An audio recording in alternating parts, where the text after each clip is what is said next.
जो कुआं खोदता है वही गिरता है। एक बादशाह था, उसके महल की चहारदीवारी में ही बजीर और एक कारिंदे का आवास था। बजीर और कारिंद के एक लड़का था। दोनों लड़के आपस में पक्के दोस्त थे। दोनों हम उम्र थे और एक ही कक्षा में साथ साथ पढ़ते थे। दोनों खेलते भी साथ साथ थे। एक दूसरे के घर आना जाना खूब था। कारिंदे का लड़का वजीर को चाचा कहता था और जो भी काम वजीर कराता था कर देता था। बादशाह के कोई संतान नहीं थी। वह कारिंदे के लड़के को बहुत प्यार करता था। बादशाह इतना प्यार करता था कि लड़के के लिए महल और दरबार के दरवाजे खुले रहते थे, लेकिन वजीर को यह बिल्कुल पसंद नहीं था कि बादशाह कारिंदे के लड़के से प्यार करे। वह चाहता था कि बादशाह उसके बेटे की प्यार करे और गोद भी ले ले, जिससे बादशाह के मरने के बाद उसका लड़का बादशाह बने। वजीर जो चाहता था ठीक उसके उल्टा होता था। बादशाह कारिंदे के लड़के को और अधिक प्यार करता गया।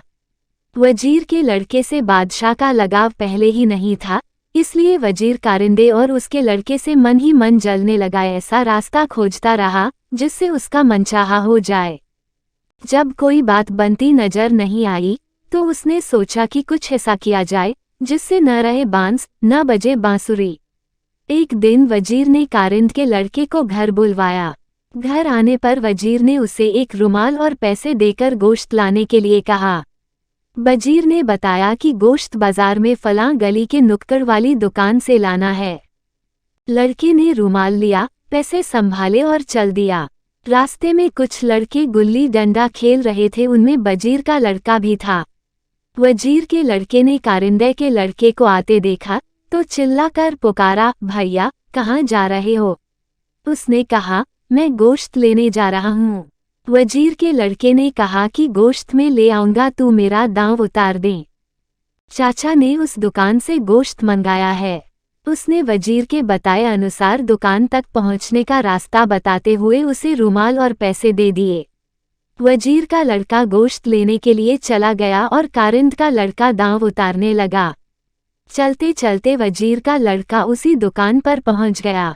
उसने पैसे और सामान देते हुए कहा कि इसमें गोश्त बांध दो। कसाई ने रुमाल को पहचान लिया। इस रुमाल में निशान बना हुआ था। इसी रुमाल की वजीर ने दिखाया था और कहा था कि जो लड़का इस रुमाल को लेकर गोश्त लेने आए उसका काम तमाम कर देना। उसके एवज में वजीर ने पैसे भी दिए थे।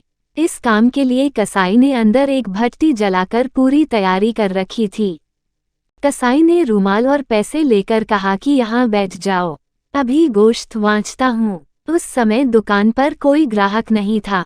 वजीर का लड़का जैसे ही अंदर पहुंचा, कसाई ने उसे पकड़कर जलती भट्टी में झोंक दिया। उधर दांव उतारने के बाद कारिंदे का लड़का पर चला आया। लगभग 2 घंटे बाद वजीर अपने घर से निकला। उसी समय कारिंदे का लड़का भी अपने घर से निकला। महल की चहारदीवारी में ही दोनों का आमना सामना हो गया। वजीर पूछता, उससे पहले ही कारिंदे के लड़के ने कहा, वाचा भैया गोश्त ले आया।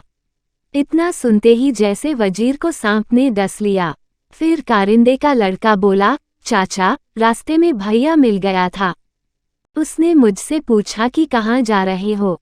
मैंने कहा कि चाचा ने गोश्त मंगाया है, लेने जा रहा हूँ।